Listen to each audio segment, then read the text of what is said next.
Hoş geldiniz güzel arkadaşlarım. Hoş geldiniz, sefalar getirdiniz. Yeni bir günden, yeni bir videodan herkese selam olsun. Keyif çayımı aldım şöyle. Caner'i okula bıraktık, geldik arkadaşlarım. Dün TYT vardı, bugün AYT'miz var. Sağ olsun ÖSYM güzel bir jest yapmış çocuğuma. Ya 1,85 üstü boyu olan, 80 kilo olan çocukların neden ilkokul sıralarına oturturlar ben anlamıyorum. Gerçekten çocuğum anne diyor sığamadı yan oturdum diyor, yani yan otur. Ya bu sınavlarda çocuğun rahat olması lazım. Sırasının rahat olması lazım. Oturduğu yerin rahat olması lazım. Lazım da lazım. Bilirsiniz sınavdan geçmiş, çocuğu sınavdan geçmiş olan arkadaşlar. Ben hemen lafa girdim ama çocuğu sınava girmiş arkadaşlarım bilir. Yani ilkokul çocuğunun sırasına oturtmak nedir? Kocaman kocaman insanlar arkadaşlarım ya. Kötü denk geldi ama bakalım. Bunalmış, bayağı bunalmış Caner. Hani sığamadım anne falan dedi. Şeye de sığamamış oturduğu yere. Her neyse canları sağ olsun. Çocuğumuzu sınava bıraktık.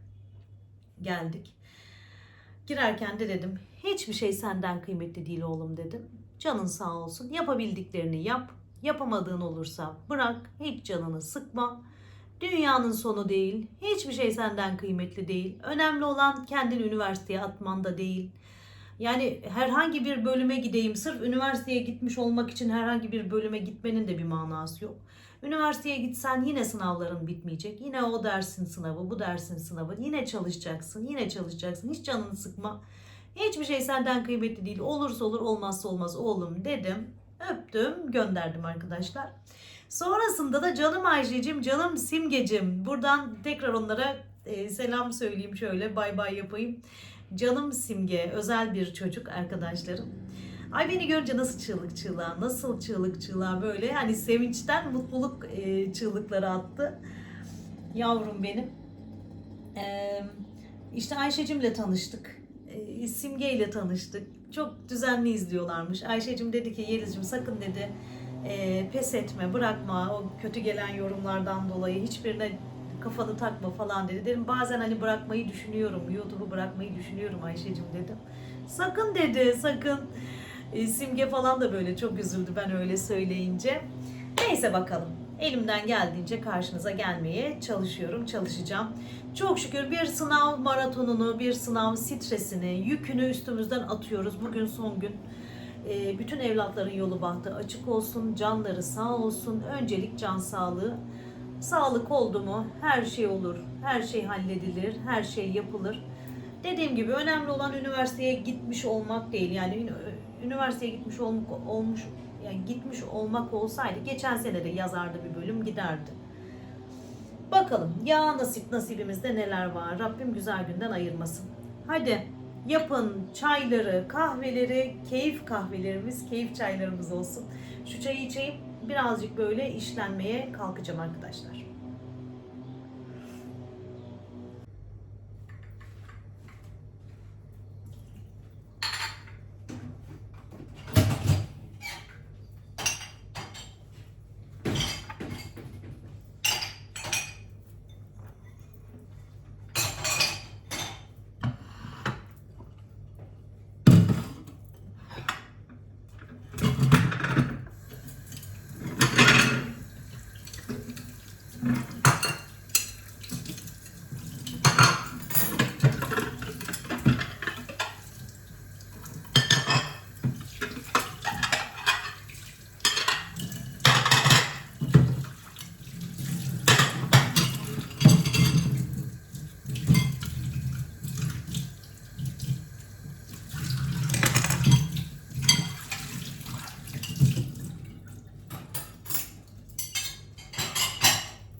Okul bahçesinde bekleyen arkadaşlarım görüntülü aradı şimdi. Bana diyorlar ki sen niye evdesin? Dedim okul bahçesinde beklemiyoruz. Caner'in sınava girdiği okul evimize yakın. Biri çeyrek geçe çıkacaklar zaten. Hani eve gelelim dedim yani arkadaşlar. Herkes okul kapısında heyecanla bekliyor. Vallahi. Rabbim en güzel kapıları açsın evlatlarımıza. En güzel yollarda yürütsün. Yüzlerini hep güldürsün. Ne diyelim? Canım arkadaşlarım. Rabbim güzel gün göstersin. Onların günü güzel olduğunda bizim günümüz de güzel oluyor. Onların yüzü güldüğünde bizim yüzümüz de gülüyor. Canları sağ olsun. Yüzleri gülsün inşallah. Bütün evlatların. Vallahi. Bu heyecanları yaşadık. Rabbim yaşamayan, evlat sahibi olmayan arkadaşlarımıza da evlat nasip eylesin. En sağlıklısından, en hayırlısından tez zamanda kucaklarını doldursun. İnşallah biliyorum yani içimizde anne olamamış arkadaşlarımız da var. İmtihan dünyası işte arkadaşlarım ya. Rabbim güzel gün göstersin. Bir tane saç var dolanıp duruyor. Neyse. Çırpayım şöyle. Saçı atayım. Tamam. Bıçaklarımı makineye atmadım. Makinede var aslında bir iki tane bıçak. Bunları elimde yıkadım. Köreliyor makineye atınca. O zaman diğer işlere ben devam edeyim. 45 dakika var çocukların çıkmasına. Birazcık daha evde bakayım yapabileceklerimi yapayım. Ondan sonra devam ederim yine. Hiç demiyorsunuz Yeliz'cim ocakta tavan kaldı, çaydanlığın kaldı demiyorsunuz. Hemen çaydanlığın altındaki sıcak suyu tavaya ekledim. Arkadaşlar. Onu da hemen köpürteceğim. Şimdi şurayı bir köpürteyim. Ocağımızın yağını da ayarlayalım, temizleyelim.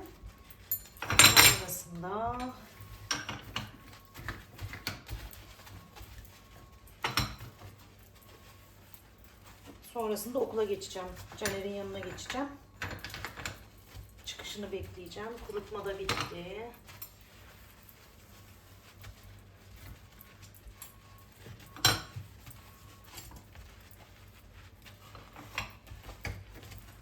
Tamam.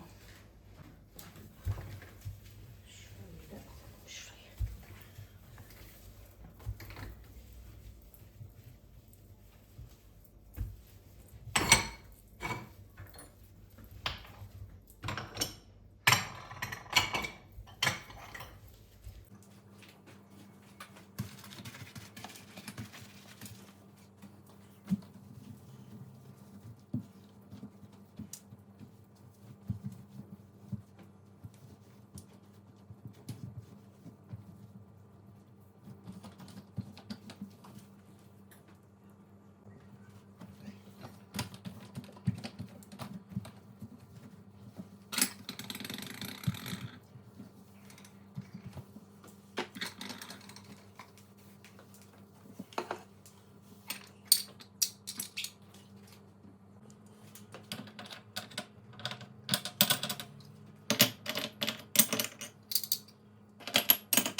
Hızlıca hazırlandım. Çıkıyorum. Ali'yi de aradım ama röntgen çekme işimiz falan var dedi. Klinikte o Cansu'yla beraber. Eğer gelemezse ben bekleyeceğim Caner'i. Gelemezse de canı sağ olsun. Ne olacak? Ay. Evet. Hadi bakalım. Şu çantamı göstereyim size. Yeni aldım bu çantayı. Cansu'cum aldı diyeyim. Hediye aldı. Şöyle yazlık bir çanta. Makosenlerimle kullanırım diye. Bir öğretmen arkadaşım olabilir. Bakayım. Eve döndüm tekrardan. Almam gereken bir iki şey vardı. Caner'in kulaklığı falan. Sadece kulaklığı evdeymiş. Telefonu, anahtarı, cüzdanı babasındaymış. Onu bir şey yaptık. Ayarladık. Dedim Ali'ye, çocuğun telefonu sende mi? Bende dedi. Kimliği de bende, saati de bende.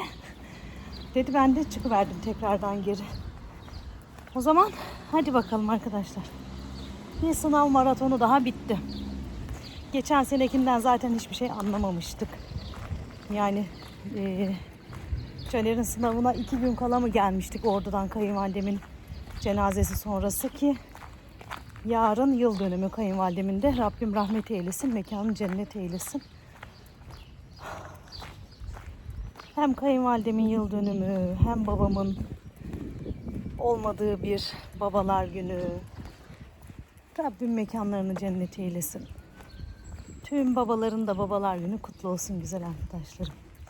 Baba olmuş olabilmiş herkesin babalar günü kutlu olsun. Geldim ben okulun oraya. Evimize yakın bir okuldu. Çok şükür bu sefer öyle denk geldi. Dün uzaktı.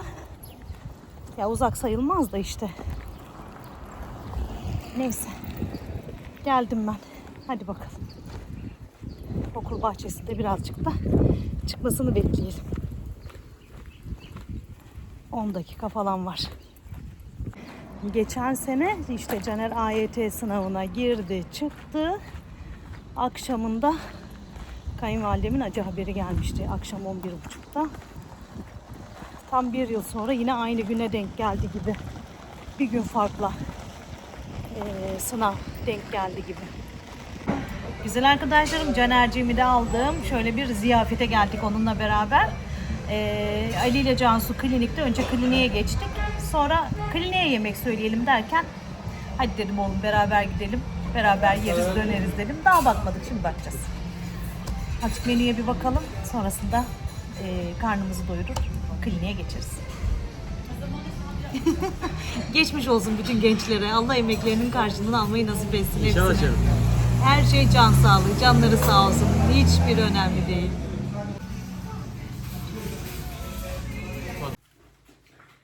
Güzel bacılarım, Yeliz bacınız eve geldi.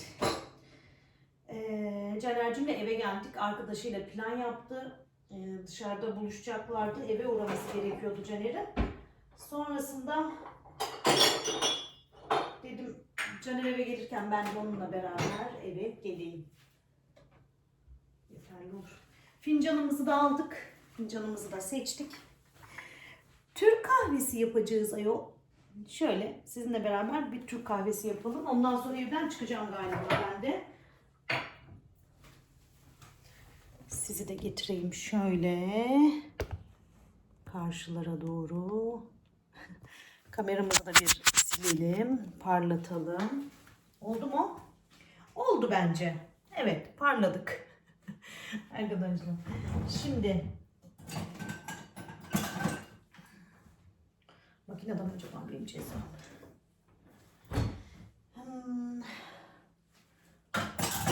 Kahve makinesiyle yapıyorum.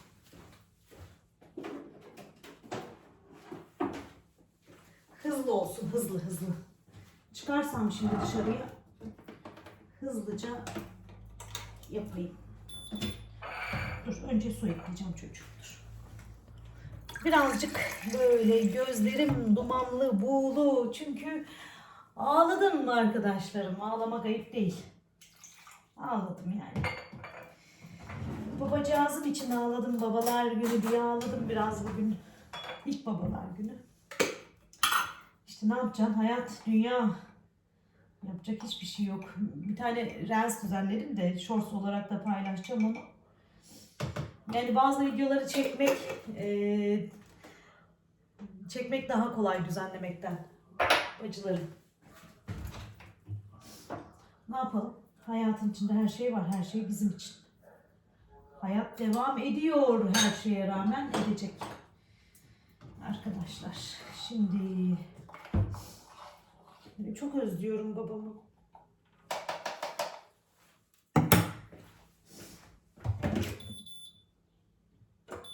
Hani herkes için böyle mi bilmiyorum tabii ama hani böyle duygularını içinde yaşayabilen tabii ki birçok arkadaşım var.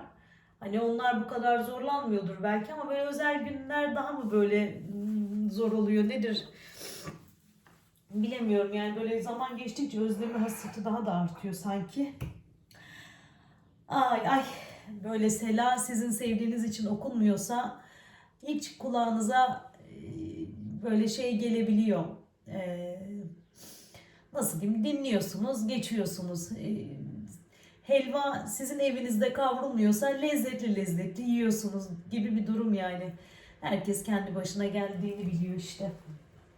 Canım arkadaşlarım, Rabbim sevdiklerimize sağlık sıhhat versin. Annelerimize, babalarımıza, yaşayan annelerimize, babalarımıza sağlık sıhhat versin. Kaybettiklerimize de merhamet etsin, merhametiyle muamele eylesin. Varsa günahları affeylesin, cennet bahçelerini buluştursun hepimizi inşallah diye dua edeyim. Ne diyeyim? Geldik gideceğiz. Her ne kadar kabul etmesi zor da olsa geldik gideceğiz. Yapacak başka hiçbir şeyimiz yok. Rabbim güzel yazılar yazsın alnımıza. Şu kahvemi içeceğim, sonra bizimkileri arayacağım. Cansu bir AVM'ye gitmek istiyorum anne diyordu. Onunla bir AVM'ye falan bir geçiş yapabiliriz belki. Bir şeyler işler güçler bitmiyor. Öyle. Şu kahveyi halledelim hadi.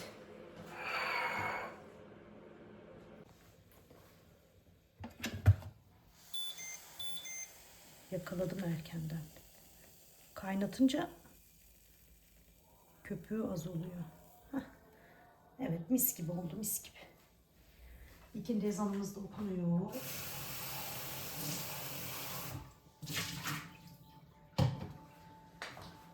Şu ezanlar hürmetine Rabbim bütün ölmüşlerimizin, babamın da mekanını cennet eylesin.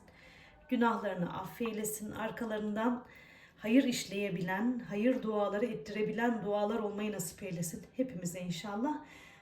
Hadi acı da olsa, tatlı da olsa bu hayat yaşanacak. Yapın kahveleri, çayları, hayata ayak uydurmaya devam edelim. Ben kahve keyfimi yaparken Alişim'e sipariş verdim arkadaşlar. AVM'ye gidecektik ama Allah. Dediler ki eve gelelim önce, çıkarsak sonra çıkarız dediler. O zaman dedim malzeme. Evde sebzemiz yok. Taze fasulye mi alsam dedim. Şöyle taze fasulyemizi almış, domatesimizi almış. Sonra biber. Burada ne var? Patlıcan. Semizotu almış Cansu'cum. Cansu'cum aldığın semizotu bu kadar mı? Ha. Semizotu aldım anne dedi. Tam böyle salatalık almış oluyor. Yani salata yapmak için, yemek için çok az gibi. Burada ne var? Kabak var. Burada da soğanımız var arkadaşlar. Sebze alışverişimiz böyle. Hemen şöyle güzel bir yemek çıkarayım ortaya. Yemeğimizi pişireyim. Dışarıda mis gibi bir hava var. Güneş var. Kuş seslerimiz de var. Çok şükür Allah'a böyle trafik sesimiz yok arkadaşlar. Önceki evimiz öyleydi. Gürültülüydü, yani bayağı gürültülüydü. Burası daha böyle sakin. Sessiz. Köyümde gibi hissediyorum çoğu zaman burada. Böyle kuş sesleri de gelince. Şu karşıdaki de ağacı görünce cıvıl cıvıl iyi oluyor yani. O zaman hadi ben yemeğimi halledeyim. Yemeklerim pişti. Şöyle semizotu salatası yaptım arkadaşlar. Semizotu, domates, mısır ve birazcık soğan doğradım. Burada da ekmeğimiz var. Ekmeğimizi de almışlardı gelirken. Ortalığı çok güzel dağıttım ama bakın. Toplarız. Hepsini hallederiz. Salatalığım yok. Ali salatalık unutulmuş. Salatalığım yok. Böyle biraz nar ekşisi, zeytinyağı, tuz, limon. Güzel bir salata olarak afiyetle tüketiriz. Burada da şöyle pilavımız arkadaşlar. Işığı açayım. Şöyle pilavımız. Burada da taze fasulyemiz. Mis gibi mis gibi. Hemen şu son işlemlerini halledeyim salatanın. Ondan sonra karnımızı bir doyuralım bakalım. Şöyle bir attık kendimizi dışarı ama Alişim'le beraber. Cansu'cum uyuyakaldı arkadaşlar. Biz biraz dolanalım dedik. Arkadaş patates sulusu Maraş'ta. Maraş'ın yemeği Ali Bey. Arkadaşlarım biz dışarıya çıkınca Fatoş'cuma uğradık, Ahmet abime uğradık, Elif'lere uğradık yani. Onlarla şimdi sohbet ediyoruz, muhabbet ediyoruz. Birazdan eve geçeceğiz galiba. Cansu'cum aradı, misafirlerimiz geliyormuş. Beyza'cımla kız kardeşi Sude'cim bize geçiyormuş. Azıcık daha sohbet edip evimize geçeceğiz. Hemen şöyle bir arada çekeyim dedim. Eve geldiğimizden beri elime kamerayı almadım. Çayı falan içtik. Hadi dedim azıcık 3-5 saniye de olsa çekeyim dedim. Ali Bey. Saatler olsun. Tıraş oldu Sağ ol, nihayet. sağ ol. Sağ olasın. Şimdi çıktık. Gidelim bakalım. Çıkmadılar bak. Çıkmadılar diyorum ben de. Hadi görüşürüz Fatoş'cum. Hadi gidelim bakalım. Cansu'cum aradı. Çayımız bitmiş galiba. Çay alacağız. Daha kızlar gitmemiş. Ya çay ya kahve bir şey alın da gelin diyor. Şöyle benim güzel kızlarım gelmiş. Çekeyim mi size? Çiğ köfte varsa kim var? Tabii ki Çiğ ben. köfte varsa Beyza'cığım gelmiştir arkadaşlar. Valla saat de biraz ilerlemişti. Allah'tan açıktı. Dedim hani açık mı acaba, bir şey yapalım. Ve Sude'ciğimi de göstereyim. Kardeşler beraber sağ olsunlar kapımızı açtılar, geldiler. Böyle çay partisi yapıyoruz arkadaşlar. Çiğ köfte partisi. Ama benim çayım Fatoşlar'da çok çay içtiğim için daha eşlik edemedim ama edeceğim galiba. Neyse keyfimiz bol olsun. Sohbetimiz bol olsun arkadaşlar. Ve kızlar gidiyor. Saat 3. Arkadaşlarım bakın. Tam bir kız partisi oldu bu akşam. Özleşmişiz valla. En son Elif'in düğününde görüştük herhalde. Hepsinin yolu bahtı açık olsun.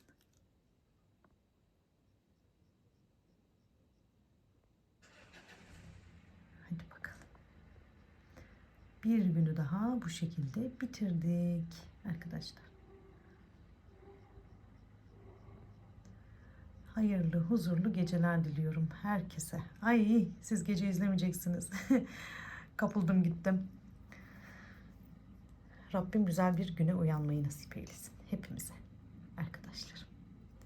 Güzel günler görmeyi nasip eylesin tüm sevdiklerimizle.